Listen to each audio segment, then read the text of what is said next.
Well, hello everyone. Father Hoffa here, and I am in a really neat place. I've always been fascinated by that book by Dr. Seuss, Oh, the Places You Will Go, because I just keep getting to go to neat places and have neat experiences. So I'm actually in Washington, D.C. right now for a conference, and I'm here at the Basilica of the National Shrine of the Immaculate Conception, and you'll see behind me, there it is.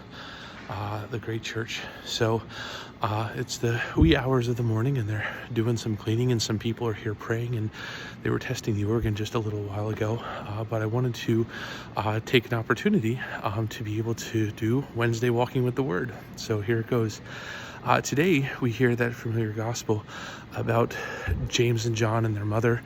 And it comes to Jesus and says, I want these sons of mine, one to sit at your right and one to sit at your left. And Jesus says, hold on a second. Says, can you drink the chalice that I will drink? And they said, yes. And he said, well, indeed they will. He said, but to sit on my right and my left is not for me to give.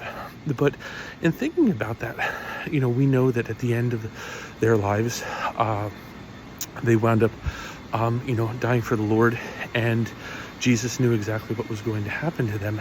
But we live in this culture where we want everything to happen and immediately. And I think about, sometimes the kids, they watch different things, and they see things on cartoons or TV or even on the internet, and it seems like someone can snap their fingers and it happens magically. It comes out of nowhere. But we know that for things to really happen well, what needs to happen is that people need to work at it. People need to have the dedication.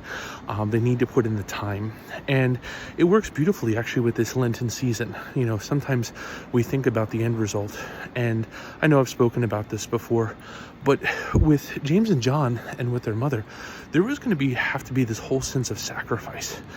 She as a mother was going to have to sacrifice by letting her sons go to go and live out this ministry.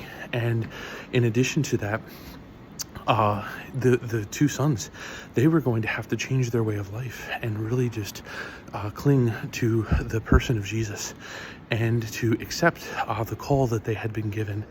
And so I think for each one of us, it's not just the fact of, yes, we want to do good things for Jesus, and especially during the Lenten season, we want to do good things for Jesus, but we have to be willing to accept the sacrifices that come with it. And when we do that and put in the time for that hard work, the result is always there. And so there's value in it. And again, it's one of those common themes that comes through the season of Lent. And I just invite you to really take that to heart. Standing here in this amazing basilica, and now I'm up in the front, and you can see the beautiful mosaic of Jesus and the baldacchino that's right behind me. But you think about, in a magnificent structure like this, all the sacrifices that it took to make this place, all the sacrifices of time and of talent and of treasure. And I think that call to be good stewards of the gifts that God has given us is a great way for us to really be able to make those sacrifices. And so I extend that all to you for your reflections today. For your next installment of Wednesday Walking with the Word is, we want to, as Christians, we want to follow Christ. But we have to do it in the way Jesus did.